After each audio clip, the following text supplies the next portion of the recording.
Just want to say congrats to the winners. Dodgers were lock city tonight.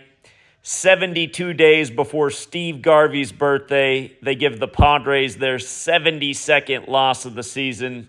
Of course, in Gematria, Dodgers equates to 72, and I've been showing you all year since the first spring training game how the whole season with the Dodgers and Padres has been perfectly synced with Steve Garvey. Steve Garvey's 75 years old right now. He was in the 75th World Series, and tonight the Dodgers became 7-5 versus the Padres all-time in the postseason. It was undeniable that the Dodgers were going to put up their second run in the seventh inning as they did. And you have to love the stat that the Dodgers went 24 consecutive shutout innings. They also scored 24 runs in the series. Again, it's 2024. Plus in Gematria, Los Angeles Dodgers and Los Angeles, California both equal 89, which is the 24th prime. Again, we've seen a lot of that this year. Harbaugh got his 89th win at Michigan, winning the championship in 24. Patrick Mahomes got his 89th career win, winning the Super Bowl in 24 for Missouri, the 24th state, and the Chiefs also picked up their 24th playoff win, winning the Super Bowl.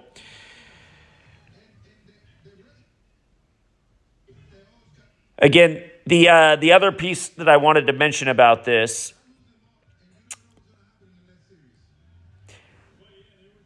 the Dodgers won the first game of the year officially in Korea.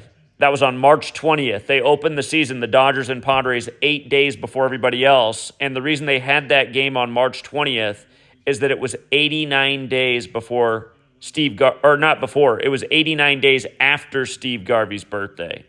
And remember, the first spring training game of the year was also the Dodgers and Padres before everyone else. It was on February 22nd. The 63rd day of Steve Garvey's age. Major League Baseball equals 63, as does Padres. And don't forget that the Padres owner died at age 63 the day of the MLB managers meeting in Arlington after they won the World Series, which we called out from game one of that season.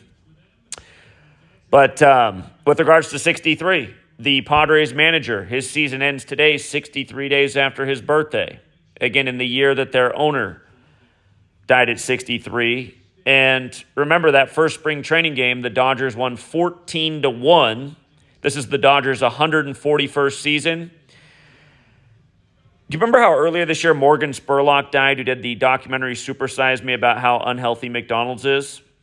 We talked about his death and how synced it was with the Pope and Superior General at the time.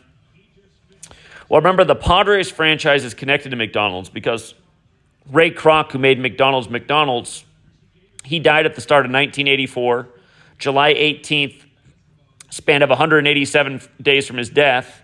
There was the San Ysidro massacre to McDonald's, which was perfectly synced with the 81st World Series, where the Padres lost to the Tigers.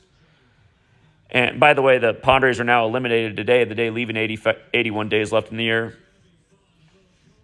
But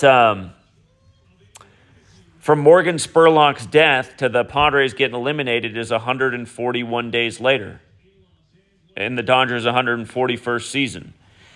And for one more thing, remember when Pete Rose died? I told you with the whole Ohtani gambling scandal at the start of the season, Pete Rose is probably going to die at 83 this year. Pete Rose dies at age 83 on 83 date numerology, 83 days before Steve Garvey's birthday, on the last day of the regular season with the last games played in Atlanta, where his 44-game hit streak once ended. Remember, Georgia equals 44. We talked about how that death was 193 days after Shohei Ohtani's, I can't remember if it was his birthday or the gambling story, but that's the 44th prime. But remember, the first image that ESPN put out was Pete Rose standing in front of Steve Garvey. And again, Pete Rose died 83 days before Steve Garvey's birthday. Murder equals 83. Like election equals 83. The song Murder by Numbers by the Police came out in 1983. It's about how killing's the sport of the elected.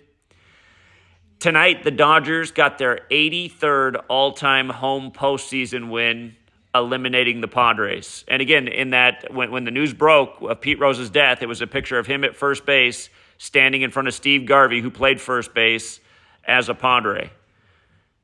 This is how scripted it all is. And you got to love ESPN's 37-second timer for the story. Of course, Los Angeles equals 37, like Teoscar Hernandez, number 37, in the 7th inning, hit the solo shot to make it, the second run in the 7th. Again, as the Padres pick up the 72nd loss of the year, 72 days before Garvey's birthday, when Dodgers is 72. But yes, we have a history of smashing MLB futures. We're in prime position again. And one more time, congrats to the winners. Come join us on Patreon to get the intel before the games. For all you guys who are new to the channel, a lot of you guys are like a mutiny against me in the chat. You should have seen my whole channel today on the stream was all going against me. They're all like, "Are taking the Padres. The Padres are winning." I'm like, these guys been here all year? I mean, I've been showing you how it's all connected with Dodgers and Garvey all year. I don't know how we're doubting this. But I don't tell people what to do. I try to lead them the right way. You can only take a horse to water, you know what I mean? For everyone who followed the teach, who's killed baseball futures for a decade, again, congrats to the winners.